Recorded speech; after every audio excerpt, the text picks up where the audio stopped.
Hi കുട്ടികളെ, ഞാൻ വിചാരിച്ചു ചെറിയൊരു മിനി വ്ലോഗ് ചെയ്താൽ എന്താണ്. അങ്ങനെ ഞാൻ അന്നേരം വിചാരിച്ചു നമ്മൾ വീട്ടിൽ എന്തൊക്കെയാണ് ഉണ്ടാക്കുന്നത് അതൊക്കെ ഒന്ന് കാണിക്കാമല്ലോ എന്ന് വിചാരിച്ച് രാവിലത്തെ കലാപരിപാടികളൊക്കെ ഒന്ന് കാണിക്കാമല്ലോ എന്ന് വിചാരിച്ച് അങ്ങനെ കിട്ടിയത് നത്തോലിയായിരുന്നു. പിന്നെ തലേന്ന് രാത്രി തന്നെ ഞാൻ പച്ചക്കറി എല്ലാം അരിഞ്ഞ് വെക്കും. എന്ന് വെച്ചാൽ 2 പേർക്കും രാവിലെ പോകണം. ചിലപ്പോൾ താമസിച്ച് പോയി എഴുന്നേക്കാൻ ചിലപ്പോൾ താമസിച്ച് പോയാൽ എന്തോ ചെയ്യുമെന്ന് വിചാരിച്ച് ഞാൻ എല്ലാം റെഡിയാക്കി തലേന്നേ വെക്കും. അങ്ങനെ അവിയൽ തന്നെ ആക്കി. മെഴുക്കുവരട്ടി, കോവയ്ക്ക മെഴുക്കുവരട്ടിയായിരുന്നു. പിന്നെ അതിൻ്റെ ഇടയ്ക്കൂടെ ഇഡ്ഡലി പുഴുങ്ങാനായിട്ട് ഇഡ്ഡലിയും ചമ്മന്തിയുമായിരുന്നു കേട്ടോ, അത് എടുത്തു. പിന്നെ കോവയ്ക്ക മെഴുക്കുവരട്ടി, എനിക്ക് മെഴുക്കുവരട്ടി ഭയങ്കര ഇഷ്ടം, അതുകൊണ്ടാണ് ഞാൻ ഈ മെഴുക്കുവരട്ടി വെക്കുന്നത് കേട്ടോ. പിന്നെ അതുകൂടാതെ ചൂടയായിരുന്നു. ചൂട തോരൻ വെക്കുകയും ചെയ്ത് കുറച്ചെടുത്ത് വറുക്കാനും ഞാൻ വെച്ചു. ചൂട ഞാനിന്ന് വെച്ചത് അടുപ്പിനകത്താണ്. കാരണം എന്ന് വെച്ചാൽ അരി അടപ്പത്തിട്ടപ്പം നല്ല തീ എന്നാലും ഞാൻ വിചാരിച്ചെങ്കിൽ പിന്നെ അങ്ങോട്ടങ്ങ് ആക്കാം, എല്ലാം കൂടെ ഒരുമിച്ച് പെട്ടെന്ന് തന്നെ നടക്കുമല്ലോ, എനിക്ക് പോവുകയും വേണമല്ലോ. അങ്ങനെ ഞാനും ചൂട അടപ്പത്താക്കിയിട്ട് അവിയലും മെഴുക്കുവരട്ടിയും ഗ്യാസിൽ വെക്കുകയും ചെയ്തു.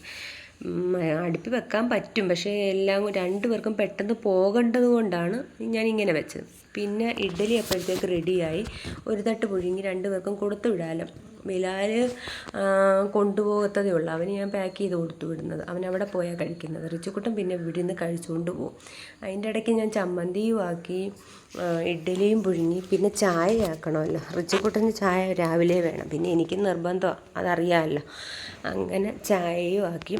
രാവിലെ എല്ലാം ഒരു ശടപടേ എന്നുള്ള ജോലിയാണ്, ഭയങ്കര ജോലിയാണ് രാവിലെ. എനിക്ക് മാത്രമല്ല, മിക്കവാറും എല്ലാ അമ്മമാർക്കും പിള്ളേരുള്ള എല്ലാ അമ്മമാർക്കും രാവിലെ ഭയങ്കര ഒരു ബഹളമായിരിക്കും അടുക്കളയിൽ. പിന്നെ അവരെ വിടുന്ന വെപ്രാളം, ഇതെല്ലാം കൊണ്ട് രാവിലെ അവർ പോകുന്നിടം വരെ നമുക്കൊരു ടെൻഷനായിരിക്കും. പെട്ടെന്നാവുമോ, സമയത്തിന് എത്തിക്കാൻ പറ്റുമോ, അങ്ങനെ. പിന്നെ അതുമല്ല, ഞാനാണെന്നുണ്ടെങ്കിൽ 2 പേരെയും കൊണ്ടുവിടുകയും ചെയ്യാം. പിന്നെ ഇന്നലത്തെ ഇച്ചിരി മീൻകറി ഇരിപ്പുണ്ടായിരുന്നു, അത് ഞാൻ തേങ്ങാക്കറിയായിരുന്നു, അത് ഞാൻ ഇച്ചിരി പറ്റിച്ച് എടുക്കുകയും ചെയ്തു. പിന്നെ മീൻ വറുത്തു, അതിൻ്റെ ഇടയിൽ കൂടെ ചായയാക്കി. പിന്നെ റിച്ചുകുട്ടിന് കൊടുത്തു കഴിക്കാൻ വേണ്ടേ. അവൻ റെഡിയായിട്ട് വന്നപ്പോൾ ഞാൻ പറഞ്ഞെങ്കിൽ പിന്നെ കാപ്പി കുടിച്ചിട്ട് പെട്ടെന്ന് തന്നെ കഴിക്കും മോനെ, നമുക്കങ്ങ് പോകണ്ടേ. 7:40 അവന് ക്ലാസ് തുടങ്ങുന്നത്. അവന് മൊബൈലൊക്കെ നോക്കിക്കൊണ്ടാണ് കഴിക്കുന്നത്. സാറ് പറഞ്ഞ് മൊബൈൽ കൊണ്ട് കൊടുക്കണമെന്ന്, അങ്ങനെ കൊടുക്കാമല്ലോ എന്നൊക്കെ പറഞ്ഞിരിക്കുക. അതിൻ്റെ ഇടയ്ക്കൂടെ ഇച്ചിരി അധികം വന്നപ്പോൾ ഞാൻ എന്തോ ചെയ്ത് അതങ്ങ് ഒഴിക്കാമെന്ന് വിചാരിച്ചു. പിന്നെ അടുത്ത ടാസ്ക് എൻ്റെ പാത്രം കഴുകലാണ്. പാത്രം കഴുകലെന്ന് വെച്ചാൽ ഒരു വല്ലാത്തതെന്ന് വെച്ചാൽ അത്രയും പാത്രങ്ങൾ മൊത്തം കിടപ്പല്ലേ. അതിൻ്റെ ഇടയ്ക്ക് ഞാൻ വെളിയിലോട്ട് നോക്കുമ്പോൾ ഞാൻ ഈച്ചയെ കൊല്ലുന്നൊരു പശ വാങ്ങിച്ചായിരുന്നു. അതിൻ്റെ ആ പേപ്പർ വെളിയിലിട്ടിട്ട് വന്നത് ഒരു അണ്ണാനാ വഴി വന്നു. സത്യത്തിൽ ഞാൻ പേടിച്ചു, കാരണം വെച്ചാൽ അണ്ണാനെങ്ങാനും അതിൻ്റെ അകത്ത് കയറി ഇരുന്ന് പോയാലും അത് അതിനകത്ത് അങ്ങ് ഒട്ടിപ്പിടിക്കത്തില്ലേ, പിന്നെ അതൊരു ഇതല്ലയോ. അതുകൊണ്ട് അതിനെ ഞാൻ അതിൻ്റെ ഇടയ്ക്കൂടെ പോയി ഓട്ടിച്ചിട്ട് പിന്നെ റിച്ചുക്കുട്ടിന് വെള്ളമൊക്കെ ആക്കി. ബിലാലിനെ വെള്ളം കൊണ്ടുകൊണ്ട് അവൻ അവിടെ നിന്ന് കുടിക്കും.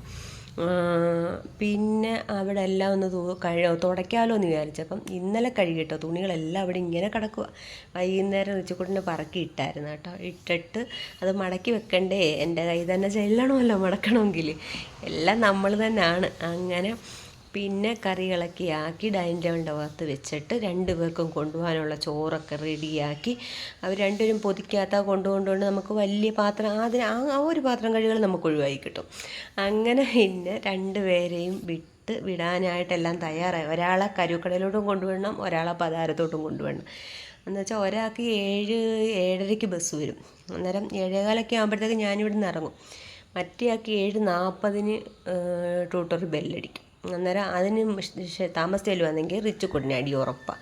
അതുകൊണ്ട് ഞാൻ അടിയെ പേടിച്ച് ഞാൻ നേരത്തെ കൊണ്ടുവിടും. 7:30 ഞാൻ ഇറങ്ങും. രാവിലെ എല്ലാ പരിപാടികളും പെട്ടെന്ന് തന്നെ തീരും. പിന്നെ തൂത്തുവാരി, പാത്രം കഴുകൽ, തുണി കഴുകൽ, അങ്ങനെയൊക്കെയുള്ള കലാപരിപാടികൾ മാത്രമേ ഉള്ളൂ. അങ്ങനെ പിന്നെ ഞാൻ പാത്രങ്ങളൊക്കെ കഴുകി റെഡിയാക്കി വെച്ചിട്ട് അരി അടപ്പത്തൊക്കെ ഇട്ട് ഇവിടെ എല്ലാം തുടച്ച് വൃത്തിയാക്കി നമ്മുടെ തുണിയെല്ലാം മടക്കി വെച്ച് ഡൈനിങ് ടേബിളിൻ്റെ റിച്ചുകുട്ടൻ്റെ തുണിയായ മൂലയ്ക്കിരിക്കുന്നത്. അവന് വന്നിട്ട് വൈകുന്നേരം മേളിലോട്ട് കയറുമ്പോൾ അതും കൂടെ അങ്ങ് കൊണ്ടുപോകും. എനിക്കിഷ്ടമല്ല ഈ തുണി ഇങ്ങനെ നിരത്തി ഇടുന്നതും. ഒന്നും നിരത്തി ഇടുന്നതിനോട് എനിക്ക് വലിയ താല്പര്യമില്ല. മിക്കവാറും എല്ലാവർക്കും അതൊക്കെ തന്നെ ആയിരിക്കും, എല്ലാവർക്കും അങ്ങനെയൊക്കെ തന്നെ ആയിരിക്കും. അങ്ങനെ പിന്നെ ഞാൻ എല്ലാം സെറ്റ് ചെയ്യും, അതും ഇതും എല്ലാം തുടച്ച് തൂത്ത് വൃത്തിയാക്കിയിട്ട് ഉച്ചയ്ക്ക് ആഹാരം കൊണ്ടുപോകാമല്ലോ എന്ന് വിചാരിച്ച് ഞാൻ അങ്ങനെ കൊണ്ടുപോകത്തില്ല. അങ്ങനെ ഞാനെല്ലാം റെഡിയാക്കിയാണ്. അതിനും അല്ല, അപ്പുറത്തെ ഒരു കൊച്ചുണ്ട്, അപ്പുറത്തെ കടയിലെ കൊച്ചുണ്ട്, അവളും കൂടെ ഞങ്ങൾ ഒരുമിച്ചിരുന്ന ആഹാരം കഴിക്കുന്നത്. അങ്ങനെ പിന്നെ അതാ ഇത്രയും കറികൾ കേട്ടോ, അവൾക്കും കൂടെ വേണ്ടി. നിങ്ങൾ ഞെട്ടരുത്, ഞാൻ മാത്രം കഴിക്കുന്നതാണെന്ന് ചിന്തിക്കരുത്. അങ്ങനെ പിന്നെ ഞാൻ ഫുഡൊക്കെ കൊണ്ടുപോയി.